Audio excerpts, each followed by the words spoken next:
Hello, this is Dr. Dell again. This video is alphabetic list of problems on letter I. Today I'm going to just summary or stratify in the age groups for the common causes of infections, either viral infection or bacterial infection. I'll just analyze the virus infection from probably just the minor as common cold or to severe viral infection. So if that's the case, then you really warrant an emergency. And also bacteria, the same thing, the endotoxin, exotoxin, or minor bacterial infection causing diarrhea, just recover a couple hours later. So and also can to severe meningitis or even other serious like tetanus, serious bacterial infection. So before I talk about that, let's just bring the emergency situation. What are, regardless of viral or bacteria, what are the signs to look for for the life saving? Go to the emergency room. High fever, which cannot bring down cannot be brought down by the medications at home, especially for lasting longer, and also in young children, infant or toddler, and this high fever associated with lethargy, altered mental status, and do not feed well.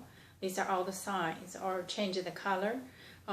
These are the signs to the emergency room for the infant, for the toddler, changing colors with altered mental status and not feeding well. These are the signs that could be very serious. I'm going to talk about more about this children, young children, and also for adult, fever, altered mental status, and difficulty breathing, or special sign I already mentioned previously, meningitis, projectile vomiting, natural rigidity, and with high fever. So these are all the signs warranting emergency visit. Could be viral, could be bacteria. Are there any conditions associated with this viral bacterial infection you can manage at home? Yes, we all know the common cold, like the adenovirus or the endovirus or the coronavirus. Actually, except for the SARS or COVID-19. So these are just the common cold, upper respiratory tract infection, nasal congestion, or coughing without fever, without cough ups. So these are quite common, especially in the winter. You can manage at home taking the medication for symptomatic management and keep fluid. Then a couple of days later, it should be recovering or you'll feel better. If not, then go see your physician. Or some diarrhea is caused by the not virulent bacteria or viral, after you stop that offensive agent or the meal or the meat left over for a long time. If you do not eat them, then probably can recover soon. But if not, if the diarrhea kept going for a couple of days, or especially if associated with mucus or blood in the diarrhea, then that's the sign to see the physician, even though it's not emergency, but need to be managed by the physician. Probably require some antibiotics. So having talked about that, let's stratify into age group.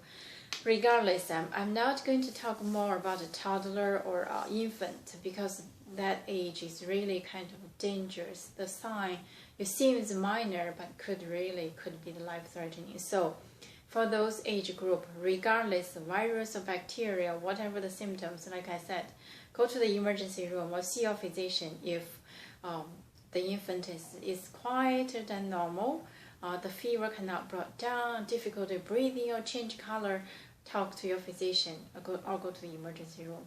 So I'm just talking about from age to 5, for example. For the children, what are the common causes? Of course, common cause of infection, of course, the virus. But virus could be severe could be minor. Like a lot of times, you recall, you took your kids to the emergency room or to the physician, they just give you icy bath because just to bring the temperature down, because there's no required of bacteria, there's no life-threatening signs. So that's kind of minor infection. Some of the virus can cause the epiglottitis, which is life-threatening, the swelling, and also the strawberry tongue. So that's the life-threatening viral infection. So if that's the case, then definitely you need to see the emergency as soon as possible.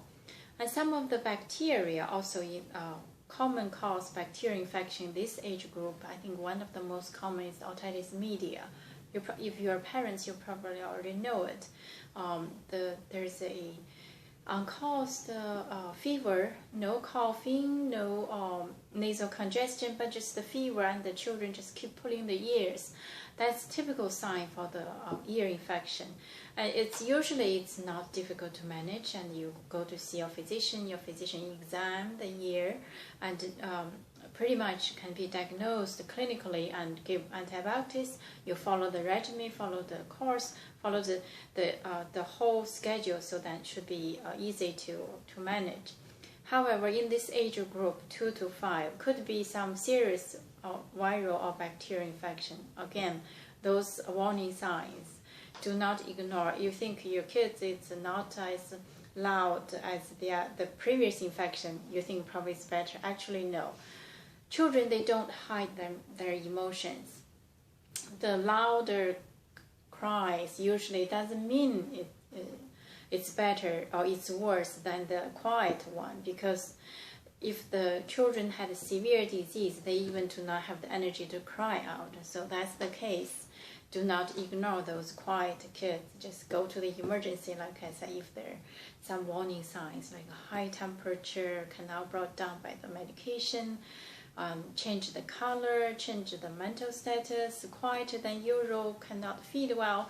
All of these signs, I think as parents, you probably notice that you know your kids better than anyone else. So if you think it's suspicious, go see the emergency or go to your doctor without hesitation.